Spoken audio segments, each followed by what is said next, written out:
There was a time when my trading desk looked very different. A chart, a few ideas, a lot of questions, and honestly, far more uncertainty than answers. Years later, 3 books now sit beside my screen. I didn't buy them, I built them. And that changes what they mean to me. Because these books are not simply about trading. They represent something I spent years trying to build, a more proper way of approaching the market.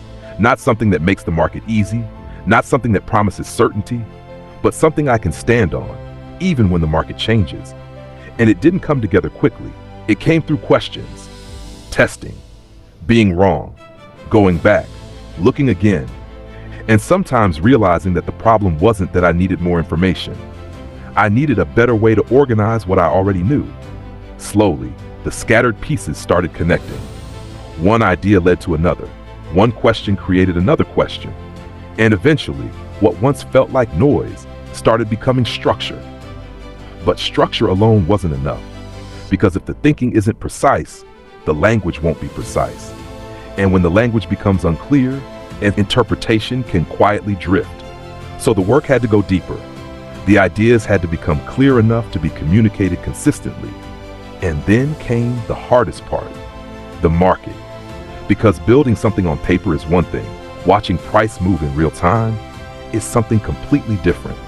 The market doesn't care how beautiful your framework looks. It challenges it, it moves, it changes, it creates uncertainty. And you have to decide what actually matters and what doesn't. That's where the third layer became necessary. Not because the market needed another collection of patterns, but because understanding has to survive real development. That's when these books became more than documents. They became a record of the questions, the mistakes, the testing, the refinement, and the years of trying to make sense of something that never stops moving. And when I look at the 3 books together, there's something almost ironic about them. They're complicated. They're supposed to be. The difficult thinking happened here, so that eventually the decision-making out there can become simpler. Complexity in preparation, simplicity in execution. That's the trade-off. And maybe that's one of the most important lessons I've learned.